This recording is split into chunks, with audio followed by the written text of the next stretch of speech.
Feel your heartbeat.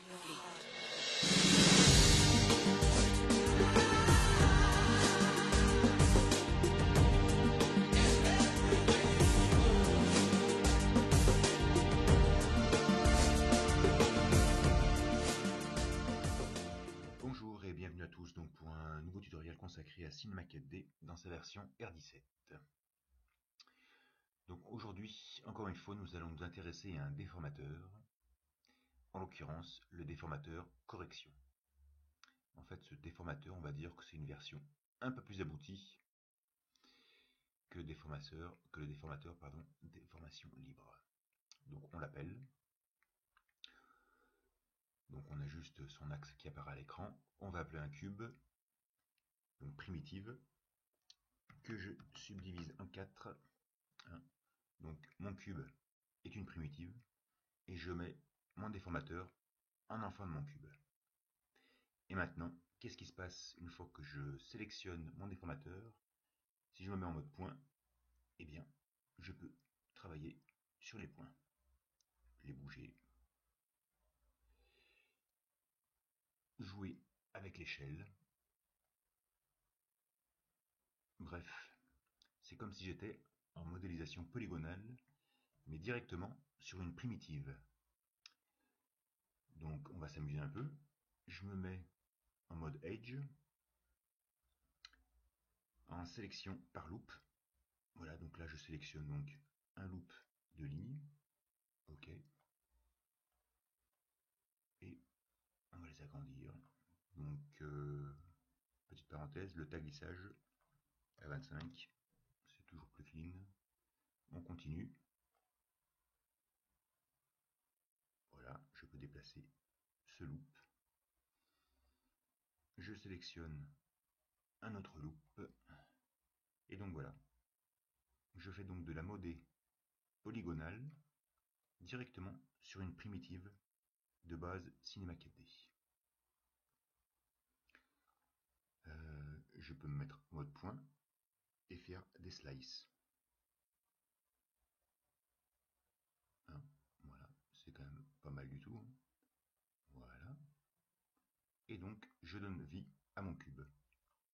Je peux me mettre en mode face. Et donc, sélectionner celle-ci par exemple. Et celle-là. Alors bien sûr, hein, attention, c'est comme si on était en modélisation polygonale, mais on n'a quand même pas accès à tous les outils. Hein. Par exemple, mes extrusions, extrusion interne, extrusion outils biseau, etc. Ça ne fonctionne pas. Hein. Ça fonctionne uniquement dans le déplacement des points, des lignes et des faces. Donc voilà. Donc au niveau de mon déformateur, donc hein, correction, j'ai donc quelques options, dont atténuation, hein, où là je passe de ma primitive d'origine à sa version transformée. Hein. Voilà.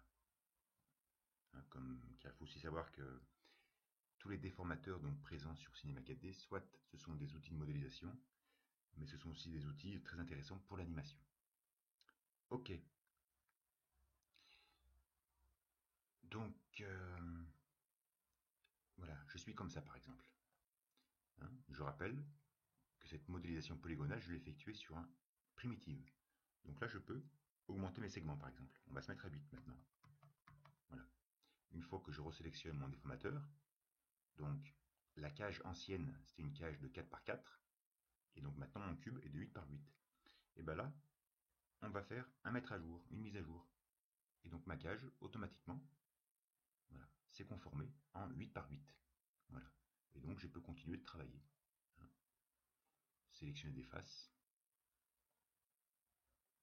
Bon. Et les déplacer. Hein. Voilà. Petit point intéressant, lorsqu'on est en mode de déplacement, on peut activer la sélection progressive. Hein. Donc généralement, quand on est en modélisation polygonale, donc avec un objet polygonal, on voit toujours un dégradé de jaune sur la géométrie, voilà, qui nous montre jusqu'à où s'étend la sélection progressive. Là, le seul petit problème, c'est qu'elle n'apparaît pas, ce dégradé de jaune, mais par contre, la sélection progressive existe bien. Là, en l'occurrence, je suis en mode cercle. Voilà, donc on constate que je peux déplacer mes points et que la sélection progressive est respectée. On va se mettre en mode point. On va sélectionner ce point. On va mettre un rayon un peu plus petit. Voilà. Et là, je baisse. Là, en l'occurrence, je suis en mode cercle. On peut se mettre en cloche. Voilà. Et donc là, je modifie ma géométrie, qui, je rappelle, est une primitive. Hein, voilà. Donc c'est quand même pas mal du tout. Je désactive la sélection progressive. Je retourne dans les options de mon déformateur. Donc pareil, le slide, dès que je bouge, je peux donc passer d'un état à l'autre. Et imaginons que là, dans mon état à 100%, j'ai un peu trop exagéré. Et j'aime beaucoup cet état à 70%. Voilà. Voilà. J'aimerais bien en fait que ma cage se conforme à cet état-là. Donc là, j'ai l'option geler. Je clique dessus. Ben voilà. Maintenant, ma cage s'est conformée lorsqu'il était à 70%. Hein, ok. Donc, je rappelle, je retourne dans le cube. Et imaginons maintenant que je vais à 3. Hein, donc bien sûr, je ne sais pas trop à quoi ça sert. Si là je fais un mettre à jour, c'est clair qu'il n'a pas fait grand chose. Hein. Donc bien sûr, il y a des possibilités, mais on ne peut quand même pas demander la lune. Hein. Donc ça va généralement quand on renforce le maillage, et ça ne va pas dans le sens contraire. Hein. Voilà, on efface tout ça. Hein. Donc là j'étais avec une primitive de base. Maintenant on va jouer avec un PoneRbs. Donc je prends un rectangle que je mets à plat. Voilà. J'appelle une spline fleur que je mets à plat aussi. On la monte un petit peu. Je vais mettre 4 pétales. Et donc, on va réduire un peu le rayon interne. Voilà. J'appelle un PoneRbs. Et donc, je me mets de spline dans le PoneRbs. J'ai un nouvel objet qui s'est formé. Donc, petite parenthèse au niveau du PoneRbs. Hein, ici, nous avons subdivision du maillage en U. Donc, il faut savoir que le numéro, généralement, qu'on met ici, si on veut un maillage convenable, hein, ici, on constate qu'il a deux points très proches l'un de l'autre. Voilà, c'est pas très homogène. Donc, le numéro qu'il faut mettre dans subdivision du maillage en U doit répondre à la formule 8x plus 1. Hein, en l'occurrence, 9, 17, 25, 33, 41, etc. Donc là, on va mettre 41. Voilà, et donc là, il va générer un maillage beaucoup plus homogène. Ok. On va enlever les couvercles, ce n'est pas la peine. Voilà. Donc là, j'ai une géométrie. Un PoneRbs en l'occurrence. J'appelle un neutre. Mon pot, je le mets dans le neutre. Je rappelle le déformateur correction. Je mets le correction dans le neutre. Et bien maintenant, je peux donc appliquer mes modifications. On va faire quelques sélections en loupe, ici même. Modifier la taille. Voilà. Hein, donc c'est quand même pas mal. Hein. Là, j'ai un objet créé à partir de spline. Et donc, je peux modifier son maillage. Je peux retourner dans mon PoneRbs, par exemple, et imaginons, soyons fous, que je mets 6 pétales. Donc c'est clair que le maillage est totalement chaotique maintenant. Hein. Peut-être que la transformation que j'y ai faite était un peu trop brutale. Si je fais un mettre à jour, voilà, il ne se passe pas grand-chose. Hein. Donc on retourne à 4. Mettre à jour. Voilà. Autre petit point. Allez hop. On met à 6. Ça fait quelque chose de bordélique. Et donc là, j'ai réinitialisé. Et donc là, il va réinitialiser tout mon objet. Hein. Et donc là, je peux repartir sur des bases saines. Voilà. Avec une pétale à 6. Donc on constate que c'est assez anguleux. Donc pour ça, il va falloir un peu augmenter les subdivisions. Donc on va passer à 81 en U. Voilà. Et en V, on va passer à 30. Voilà. Maintenant, j'ai un maillage beaucoup plus dense. On retourne dans mon déformateur, mettre à jour. Et donc, mon maillage a été mis à jour. Donc, on constate que les faces que j'avais précédemment sélectionnées ne se retrouvent pas au même endroit. Voilà, ce qui est normal, car le décompte des polygones a changé. Voilà. Mais en tout cas, ça me permet donc d'apporter des modifications, voilà, un peu plus pointues à mes objets.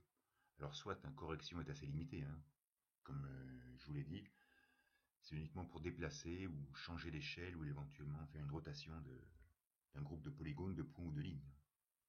Ça ne va pas au-delà, mais par contre c'est beaucoup plus puissant que des formateurs des formations libres.